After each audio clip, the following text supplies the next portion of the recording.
আসসালামু আলাইকুম। সংবাদে আপনাদের সবাইকে স্বাগতম জানাচ্ছি আমি নুসরাত। শুরুতেই সংবাদ শিরোনাম। বাংলাদেশের সর্বশেষ গুরুত্বপূর্ণ আপডেট সংবাদে আপনাকে স্বাগত। শুরুতেই সংবাদ শিরোনাম, পরে বিস্তারিত। প্রথমেই জানাবো আমাদের হাতে থাকা সর্বশেষ গুরুত্বপূর্ণ সবথেকে তাজা আপডেট সংবাদ। বাংলাদেশ ও ৭৫ দেশের ভিসা প্রক্রিয়া বন্ধ করল যুক্তরাষ্ট্র। অভিবাসন নীতিতে আবারও কঠোর অবস্থানে যাচ্ছে যুক্তরাষ্ট্র। পাবলিক চার্জ বা সরকারি সহায়তার উপর নির্ভরশীল হওয়ার আশঙ্কাকে সামনে রেখে বাংলাদেশ ও ৭৫টি দেশের নাগরিকদের জন্য সব ধরনের অভিবাসী ভিসা প্রক্রিয়া স্থগিত করেছে মার্কিন পররাষ্ট্র দপ্তর।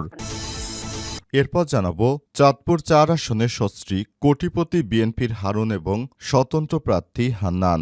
আসন্ন ত্রয়োদশ জাতীয় সংসদ নির্বাচনে জেলার সংসদীয় ফরিদগঞ্জ আসনে ভোটের প্রার্থী ও রিটার্নিং কর্মকর্তাদের যাচাই বাছাই শেষে মাঠে আছেন ৬ জন প্রার্থী। তারা হলেন বাংলাদেশ জামাত ইসলাম মোহাম্মদ বিল্লাল হোসেন মিয়াজি, গণফোরামের মোহাম্মদ মুনির চৌধুরী, ইসলামী আন্দোলন বাংলাদেশের মকবুল হোসেন ও বাংলাদেশ জাতীয়তাবাদী দলের হারুনুর রশিদ, জাতীয় পার্টির আলম ও স্বতন্ত্র হিসেবে মোহাম্মদ আব্দুল হান্নান। এ বিষয়ে খুবই গুরুত্বপূর্ণ সংবাদ জানাবো, সঙ্গেই থাকুন। এদিকে কোনো রক্তচক্ষুকে ভয় পায় না দাঁড়িপাল্লার জনগণ, বললেন নুরুল ইসলাম বুলবুল। চাঁপাইনবাবগঞ্জ ৩ সদর আসনে বাংলাদেশ জামাত ইসলামের পক্ষে নির্বাচনী কার্যক্রমে যুক্ত নেতাকর্মী ও সমর্থকদের বিরুদ্ধে ভয়ভীতি, হুমকি ও গ্রেপ্তারে চক্রান্ত চলছে, এমন অভিযোগ করেছে জামাত ইসলামের প্রার্থী ও ঢাকা দক্ষিণ মহানগরের আমির নুরুল ইসলাম বুলবুল। আজ চাঁপাইনবাবগঞ্জ সদর উপজেলার বারঘরিয়া ইউনিয়নের রিফুজিপাড়া এলাকায় অনুষ্ঠিত এক উঠোন বৈঠকে তিনি এমন অভিযোগ করেন। জানাবো কুড়িগ্রামে দুর্গম চরে গৃহবধূকে কুপিয়ে হত্যা। কুড়িগ্রামের নাগেশ্বরী উপজেলার দুর্গম চর এলাকায় শহীদা বেগম ২৬ নামের এক গৃহবধূকে কুপিয়ে হত্যার খবর পাওয়া গেছে। আজ ৮টার দিকে উপজেলার নারায়ণপুর ইউনিয়নের গণিতচর গ্রামে এই ঘটনা ঘটে। এবং সর্বশেষ জানাবো বিসিবির পরিচালক নাজমুলের পদত্যাগের দাবিতে আলটিমেটাম। বাংলাদেশ ক্রিকেট বোর্ড বিসিবির পরিচালক নাজমুল ইসলাম যেন নিজ সিদ্ধান্তই নিয়ে পদত্যাগ করেন সে ব্যাপারে ক্রিকেটাররা এবার ২৪ ঘন্টার আলটিমেটাম দিয়েছে। তারা জানিয়েছে তিনি যে কর্মকাণ্ড পরিচালনা করেছেন এতে করে তিনি বাংলাদেশের ভাবমূর্তি নষ্ট করেছেন, সুতরাং তার আর ওই পদে থাকার এখন কোনো যৌক্তিকতা নেই বলে দাবি করেছেন ক্রিকেটাররা। তারা জানান এজন্য তাকে দ্রুততম সময়ের মধ্যে পদত্যাগ করতে হবে। প্রিয় দর্শক, এতক্ষণ শুনছিলেন সংবাদ শিরোনাম, এবারে বিস্তারিত। তবে তার আগে বন্ধুরা অনুরোধ থাকবে এই সংবাদটিতে একটি লাইক দিন। এই চ্যানেলে আপনি নতুন হয়ে থাকলে আমাদের সংবাদটি দেখতে দেখতে চ্যানেলটি সাবস্ক্রাইব করে রাখুন। কমেন্ট করে বন্ধুরা আপনার মূল্যবান মতামত জানিয়ে দিন আপনি বিশ্বের কোন দেশ থেকে বা বাংলাদেশের কোন স্থান থেকে আমাদের সংবাদটি দেখছেন এবং শুনছেন। আর বন্ধুরা সংবাদটি আপনার সোশ্যাল মিডিয়া ফেসবুকে শেয়ার করে বন্ধুদেরও দেখার সুযোগ করে দিন। গাজা যুদ্ধে আপনি যদি নিরীহ ফিলিস্তিনিদের ভালোবেসে থাকেন কমেন্টে ইয়েস লিখে পুরো বিশ্বকে জানিয়ে দিন। এবারে বিস্তারিত। বাংলাদেশ ও ৭৫ দেশের ভিসা প্রক্রিয়া বন্ধ করল যুক্তরাষ্ট্র। অভিবাসন নীতিতে আরও কঠোর অবস্থানে যাচ্ছে যুক্তরাষ্ট্র। পাবলিক চার্জ বা সরকারি সহায়তার উপর নির্ভরশীল হওয়ার আশঙ্কাকে সামনে রেখে বাংলাদেশ ও ৭৫টি দেশের নাগরিকদের জন্য সব ধরনের অভিবাসী ভিসা প্রক্রিয়া স্থগিত করেছে মার্কিন পররাষ্ট্র দপ্তর। নতুন করে স্ক্রিনিং ও যাচাই বাছাইয়ের ঘোষণা দিয়ে সিদ্ধান্ত নেওয়া হয়েছে, যা অনির্দিষ্টকালের জন্য কার্যকর থাকবে। মার্কিন সংবাদ মাধ্যম ফক্স নিউজ বলছে বাংলাদেশ ও ৭৫টি দেশের নাগরিকদের জন্য সব ধরনের অভিবাসী ভিসা প্রক্রিয়া স্থগিত করেছে যুক্তরাষ্ট্র। মার্কিন পররাষ্ট্র দপ্তর জানিয়েছে যে সব আবেদনকারী ভবিষ্যতে সরকারি সহায়তার উপর নির্ভরশীল হয়ে পড়তে পারে বলে আশঙ্কা করা হচ্ছে, তাদের বিষয়েই সিদ্ধান্ত গ্রহণ করা হয়েছে।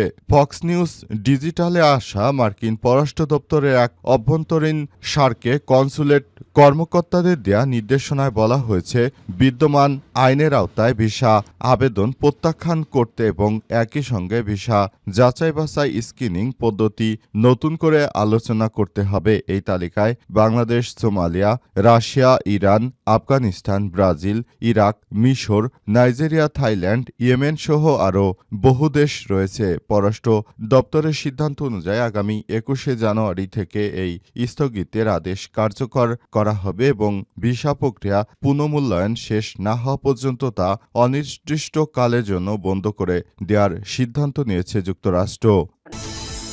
হলফনামা তথ্য, চাঁদপুর ৪ আসনে সস্ত্রীক কোটিপতি বিএনপির হারুন এবং স্বতন্ত্র প্রার্থী হান্নান। আসন্ন ত্রয়োদশ জাতীয় সংসদ নির্বাচনে ফরিদগঞ্জ আসনে ভোটের মাঠে ও রিটার্নিং কর্মকর্তাদের যাচাই বাছাই শেষে মাঠে আছে ৬ জন প্রার্থী। তারা হলেন বাংলাদেশ জামাত ইসলামের মোহাম্মদ বিল্লাল হোসেন মিয়াজি, গণফোরামের মোহাম্মদ মুনির চৌধুরী ইসলাম, ইসলামী আন্দোলন বাংলাদেশের মকবুল হোসাইন, বাংলাদেশ জাতীয়তাবাদী দলের হারুনুর রশিদ, জাতীয় পার্টির মাখুদ্দ আলম ও স্বতন্ত্র হিসেবে মোহাম্মদ আব্দুল হান্নান মাসুদ। প্রত্যেক প্রার্থী নিজ নিজ হলফনামায় নিজেদের সম্পদের বিবরণী তুলে ধরেছে। তাদের মাঝে বিএনপির প্রার্থী হারুনুর রশিদ ও স্বতন্ত্র প্রার্থী মোহাম্মদ আব্দুল হান্নান সস্ত্রীক কোটিপতি বলে নিজেদের স্ব হলফনামায় উল্লেখ করা হয়েছে। বিএনপির মনোনীত প্রার্থী মোহাম্মদ হারুনুর রশিদের শিক্ষাগত যোগ্যতা MA, পেশায় তিনি একজন ব্যবসায়ী। বর্তমানে তার বয়স ৬৮ বছর। স্ত্রী সৈয়দা নাজমুন নাহার পেশায় একজন ব্যবসায়ী। হারুনুর রশিদের নামে ২টি মামলা চলমান রয়েছে। ২টি মামলা হতে খালাস পেয়েছেন তিনি। বর্তমানে এই প্রার্থীর হাতে নগদ আছে ২৬,৮৫,৯৮২ টাকা। তিনি ব্যবসা থেকে আয় করেন ১২,১১,১২১ টাকা। তার শেয়ার ও সঞ্চয়পত্র হতে আয় ৪,৮৮,৩৬২ টাকা। গ্লোবাল ইন্স্যুরেন্স পরিচালক ভাতা বাবদ ১,০৪,০০০ টাকা উল্লেখ করা হয়েছে। কোনো রক্তচক্ষু ভয় পায় না দাঁড়িপাল্লার জনগণ, বললেন নুরুল ইসলাম বুলবুল। চাঁপাইনবাবগঞ্জ সদর ৩ আসনে জামাত ইসলামের পক্ষে নির্বাচনী কার্যক্রম যুক্ত নেতাকর্মী ও সমর্থকদের বিরুদ্ধে ভয়, ভীতি, হুমকি ও গ্রেপ্তারে চক্রান্ত করছে বিএনপি।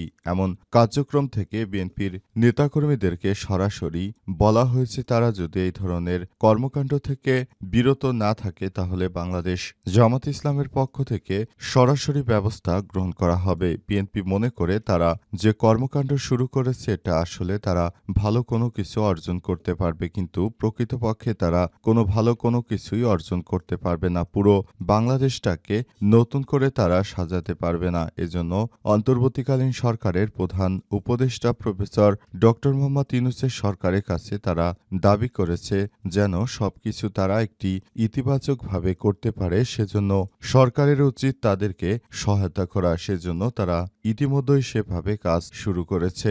নতুন করে বাংলাদেশটাকে সুন্দরভাবে সাজিয়ে গুছিয়ে তোলার জন্য সবাই আরও বেশি কাজ শুরু করেছে এবং সেভাবেই বাংলাদেশটা সুন্দরভাবে এগিয়ে যাবে সেই প্রত্যাশা ব্যক্ত করেছেন বাংলাদেশ জামাত ইসলামের নেতৃত্ববৃন্দরা। তারা জানায়, নতুন বাংলাদেশ গড়ে তোলার জন্য তারা বিএনপির কাছ থেকে নানাভাবে বাধাপ্রাপ্ত হচ্ছে, তবে তারা শেষ পর্যন্ত তাদের এই সংগ্রাম অব্যাহত রাখবে যাতে করে দেশের অভ্যন্তরে বিএনপির এই নেতৃত্ববৃন্দরা কখনোই অলিজ্জভাবে আর বাংলাদেশে কোনো কিছু করতে না পারে, সেই প্রচেষ্টা করছে বাংলাদেশ জামাত ইসলাম।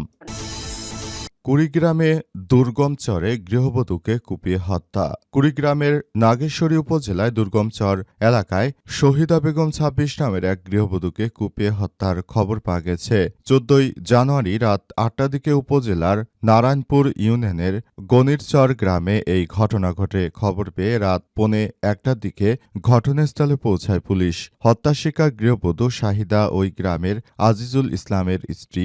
আজিজুলের বাড়ির পার্শ্ববর্তী বাজারে ছোট একটি চায়ের দোকান রয়েছে, সেই দিয়েই তার সংসার চলে। আজিজুল শহীদা দম্পতির ঘরে ২ মেয়ে রয়েছে। নৃশংস এই হত্যাকাণ্ডের ঘটনায় আতঙ্ক দেখা দিয়েছে। কচাকাটা থানার ভারপ্রাপ্ত কর্মকর্তা ওসি সোহেল রানা ও নারায়ণপুর ইউনিয়নের পরিষদ চেয়ারম্যান মুস্তাফিজুর রহমান ঘটনার সত্যতা নিশ্চিত করেছেন। স্থানীয়দের বরাত দিয়ে ইউপি চেয়ারম্যান মুস্তাফিজুর রহমান জানান, আজিজুল ইসলাম কালচারাল কালাচর বাজারে তার চায়ের দোকানে বড় মেয়েকে সঙ্গে নিয়ে চা পেঁয়াজু বিক্রি করছিলেন। ৪ বছরে ছোট মেয়েকে নিয়ে বাড়িতে ছিলেন শহীদা বেগম। রাত ৮টার দিকে শহীদা বেগমের টিউবওয়েলের পাড়ে মানুষের গোঙানির শব্দ শুনে এগিয়ে যান প্রতিবেশীরা। সেখানে গিয়ে তারা দেখতে পান শাহিদা বেগম মাটিতে পড়ে আছে, তার গলা দিয়ে রক্ত ঝরছে। সংশ্লিষ্ট ওয়ার্ডের ইউপি সদস্য কবিরুল ইসলাম বলেছেন, মেয়েটার গলায় ও হাতে বীভৎসভাবে কোপানো হয়েছে। আশপাশে কোনো অস্ত্র পাওয়া যায়নি। তিনি ওই বাড়ির টিউবওয়েল সহ চারদিকে টিনের বেড়া দিয়ে ঘেরা, যে কেউ সহজে পালিয়ে যাওয়ার পথ নেই। যে বা যারা ঘটনা ঘটিয়েছে তারা পরিচিত কেউ হবে বলে দাবি করেছে তারা।